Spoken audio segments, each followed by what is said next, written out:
श्री शिवाय नमस्तुभ्यम दोस्तों। भोले बाबा का आशीर्वाद आप लोगों पर हमेशा बना रहे। मेरे YouTube चैनल महाकाल की दीवानी पर आपका स्वागत है।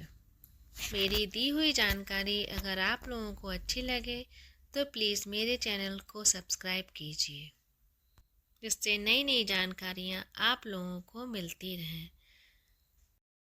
राधे राधे दोस्तों, मैं आपको माघ मातम अध्याय 28 सुनाने जा रही हूँ। वशिष्ठ जी कहने लगे कि हे राजा दिलीप, बहुत से जन समूह सहित अच्छोत सरोवर में स्नान करके सुखपूर्वक मोक्ष को प्राप्त हो गए। तब लोमस जी कहने लगे, संसार रूपी इस तीर्थ राजा को सब श्रद्धा पूर्वक देखो। यहाँ पर 33 करोड़ देवता आकर आनंद पूर्वक रहते हैं।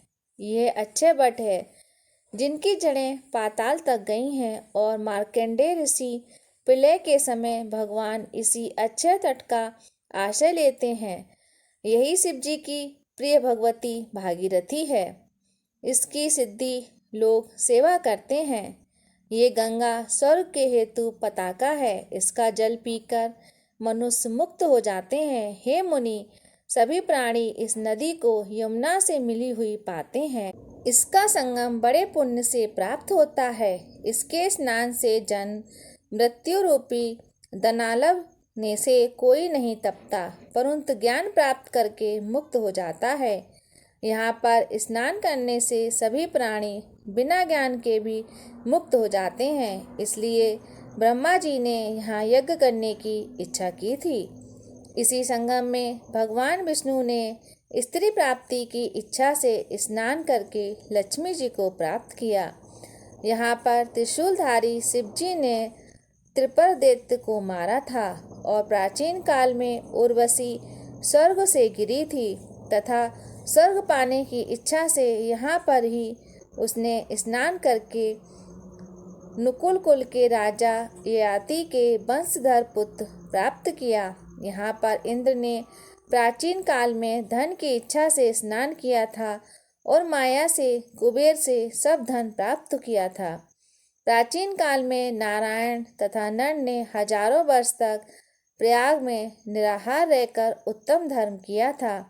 यहाँ से जोग्यसव सन्यासी ने महादेव जी जैसी शक्ति वाले से विजय पाई थी, तथा अणिमा आदि योग के अति दुर्लभ ऐश्वर्य प्राप्त किए थे।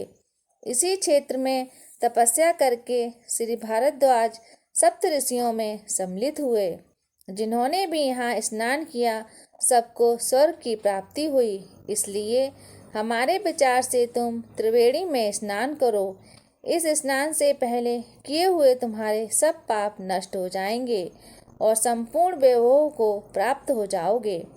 ऋषि के इस प्रकार के सत्य वचन सुनकर सभी त्रिवेणी में स्नान करने लग गए, और उसी स्नान करने से सबकी पिचासता नष्ट हो गई।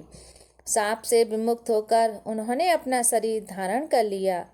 वेद निधि ने अपनी संतान को देखकर प्रसन्नचित्त होकर लोमस जी को संतुष्ट किया और कहा कि आपके अनुग्रह से ही सांप से विमुक्त हुए।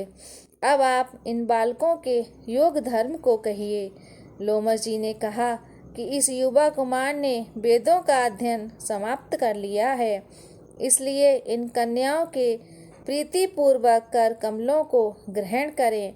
तब लोमस जी तथा अपने पिताजी की आज्ञा से इस ब्रह्मचारी ने 5 कन्याओं से विवाह किया। इन कन्याओं के सब मनोरथ पूर्ण हुए।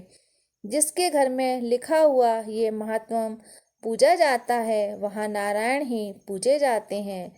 पुष्कर तीर्थ में, प्रयाग में, गंगा सागर में, देवालय में, कुरुक्षेत्र में तथा विशेष करके काशी में इसका पाठ अवश्य करना चाहिए।